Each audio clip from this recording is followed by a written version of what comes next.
이사야 61장. 구원의 기쁜 소식. 주님께서 나에게 기름을 부으시니 주 하나님의 영이 나에게 임하셨다. 주님께서 나를 보내셔서 가난한 사람들에게 기쁜 소식을 전하고 상한 마음을 싸매어주고 포로에게 자유를 선포하고 갇힌 사람에게 석방을 선언하고 주님의 은혜의 해와 우리 하나님의 보복의 날을 선언하고 모든 슬퍼하는 사람들을 위로하게 하셨다. 시온에서 슬퍼하는 사람들에게 제 대신에 화관을 씌워주시며 슬픔 대신에 기쁨의 기름을 발라주시며 괴로운 마음 대신에 찬송이 마음에 가득 차게 하셨다.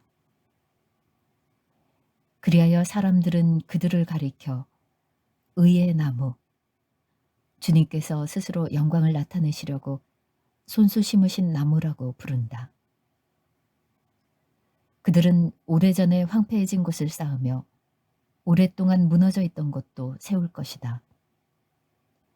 황폐한 성읍들을 새로 세우며 대대로 무너진 채로 버려져 있던 곳을 다시 세울 것이다. 낯선 사람들이 나서서 너희 양떼를 먹이며 다른 나라 사람들이 와서 너희의 농부와 포도원지기가 될 것이다. 사람들은 너희를 주님의 제사장이라고 부를 것이며 우리 하나님의 봉사자라고 일컬을 것이다. 열방의 재물이 너희 것이 되어 너희가 마음껏 쓸 것이고 그들의 부귀영화가 바로 너희 것임을 너희가 자랑할 것이다. 너희가 받은 수치를 갑절이나 보상받으며 부끄러움을 당한 대가로 받은 몫을 기뻐할 것이다. 그러므로 너희가 땅에서 갑절의 상속을 받으며 영원한 기쁨을 차지할 것이다. 나 주는 공평을 사랑하고 불의와 약탈을 미워한다. 나는 그들의 수고를 성실히 보상하여 주고 그들과 영원한 언약을 세우겠다. 그들의 자손이 열방에 알려지며 그들의 자손이 만민 가운데 알려질 것이다. 그들을 보는 사람마다 그들이 나 주의 복을 받은 자손임을 인정할 것이다. 신랑에게 제사장이 관을 씌우듯이 신부를 폐물로 단장시키듯이 주님께서 나에게 구원의 옷을 입혀주시고 의의 겉옷으로 둘러주셨으니 내가 주님 안에서 크게 기뻐하며 내 영혼이 하나님 안에서 즐거워할 것이다. 땅이 싹을 내며 동산이 거기에 뿌려진 것을 움트게 하듯이 주 하나님께서도 모든 나라 앞에서 의와 찬송을 샘솟듯이 솟아나게 하실 것이다. 이사야 62장. 시온의 의가 빛처럼 드러나고 예루살렘의 구원이 횃불처럼 나타날 때까지 시온을 격려해야 하므로 내가 잠잠하지 않겠고 예루살렘이 구원받기까지 내가 쉬지 않겠다. 이방 나라들이 내게서 의가 이루어지는 것을 볼 것이다. 뭇 왕이 내가 받은 영광을 볼 것이다. 사람들이 너를 부를 때에 주님께서 내게 지어주신 새 이름으로 부를 것이다. 또한 너는 주님의 손에 들려있는 아름다운 면류관이 될 것이며 하나님의 손바닥에 놓여있는 왕관이 될 것이다. 다시는 어느 누구도 너를 두고 버림받은 자라고 하지 않을 것이며 다시는 너의 땅을 일컬어 버림받은 아내라고 하지 않을 것이다. 오직 너를 하나님께서 좋아하시는 여인이라고 부르고 내 땅을 결혼한 여인이라고 부를 것이니 이는 주님께서 너를 좋아하시며 내 땅을 아내로 맞아주는 신랑과 같이 되실 것이기 때문이다. 총각이 처녀와 결혼하듯이 너의 아들들이 너와 결혼하며 신랑이 신부를 반기듯이 내 하나님께서 너를 반기실 것이다. 예루살렘아, 내가 너의 성벽 위에 파수꾼들을 세웠다. 그들은 밤이나 낮이나 늘 잠잠하지 않을 것이다. 주님께서 하신 약속을 늘 주님께 상기시켜 드려야 할 너희는 가만히 있어서는 안 된다. 늘 상기시켜 드려야 한다. 주님께서 예루살렘을 세우실 때까지 쉬시지 못하게 해야 한다. 또 예루살렘이 세상에서 칭송을 받게 하시기까지 주님께서 쉬시지 못하게 해야 한다. 주님께서 그의 오른손 곧 그의 능력 있는 팔을 들어 맹세하셨다. 내가 다시는 내 곡식을 내 원수들의 식량으로 내주지 않겠다. 다시는 내가 수고하여 얻은 포도주를 이방 사람들이 마시도록 내주지 않겠다. 곡식을 거둔 사람이 곡식을 빼앗기지 않고 자기가 거둔 것을 먹고 주님을 찬송할 것이다. 거둔 사람이 자기가 거둔 것을 내 성소 뜰에서 마실 것이다. 나아가거라. 성 바깥으로 나아가거라. 백성이 돌아올 길을 만들어라. 큰 길을 닫고 돌들을 없애어라. 문 민족이 보도록 깃발을 올려라. 보아라. 주님께서 땅 끝까지 선포하신다. 딸 시온에게 일러주어라. 보아라. 너희 구원자가 오신다. 그가 구원하신 백성을 데리고 오신다. 그가 찾은 백성을 앞장 세우고 오신다.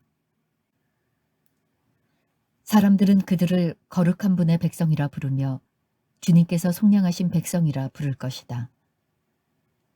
사람들은 너 예루살렘을 하나님께서 사랑한 도성이라고 부르며 하나님께서 버리지 않는 도성이라고 부를 것이다. 이사야 63장. 주님의 승리. 에돔에서 오시는 이분은 누구신가? 붉게 물든 옷을 입고 보스라에서 오시는 이분은 누구신가? 화려한 옷차림으로 권세당당하게 걸어오시는 이분은 누구신가? 그는 바로 나다. 의를 말하는 자요, 구원의 권능을 가진 자다. 어찌하여 내 옷이 붉으며 어찌하여 포도주 틀을 밟는 사람의 옷과 같으냐? 나는 혼자서 포도주 틀을 밟듯이 민족들을 짓밟았다. 민족들 가운데서 나를 도와 함께 일한 자가 아무도 없었다. 내가 분내어 민족들을 짓밟았고 내가 격하여 그들을 짓밟았다. 그들의 피가 내 옷에 튀어 내 옷이 온통 피로 물들었다. 복수할 날이 다가왔고 구원의 해가 이르렀다는 생각이 들었으나 아무리 살펴보아도 나를 도와서 나와 함께 일할 사람이 없었다. 나를 거들어주는 사람이 없다니 놀라운 일이었다.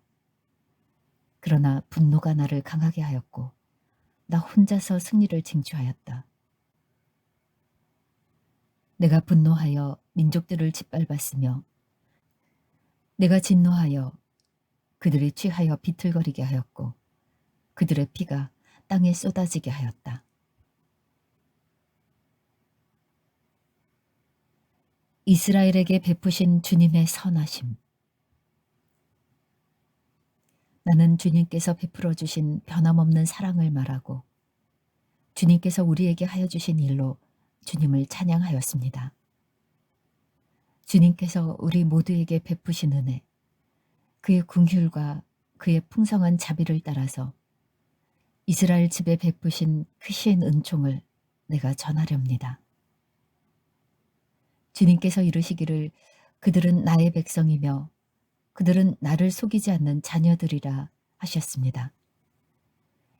그런 다음에 그들의 구원자가 되어주셨습니다.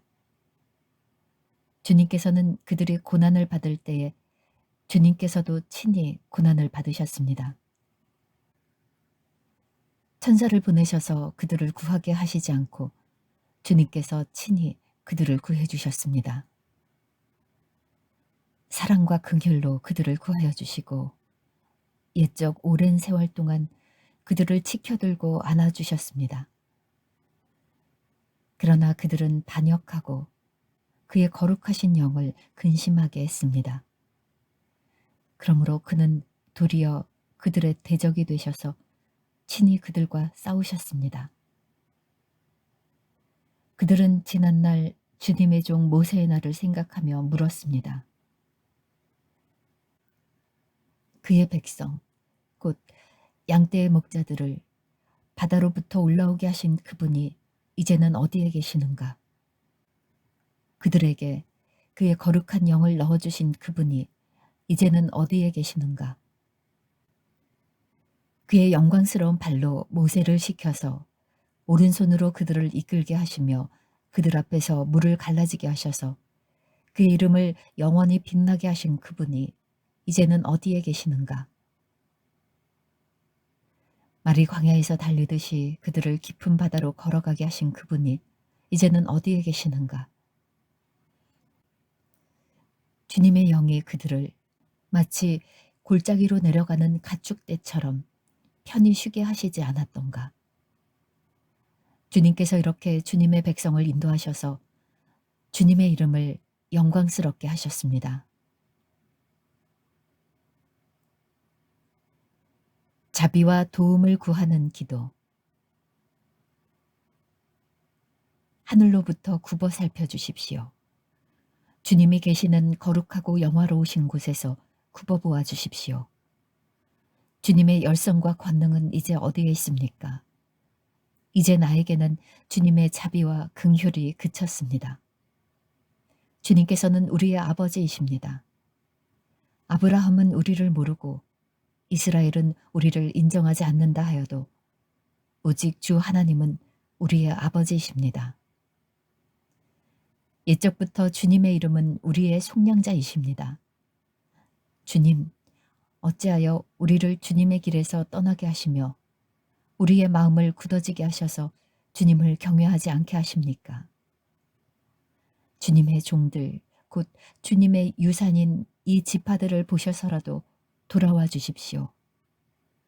주님의 거룩한 백성이 주님의 성소를 잠시 차지하였으나 이제는 우리의 원수들이 주님의 성소를 짓밟습니다.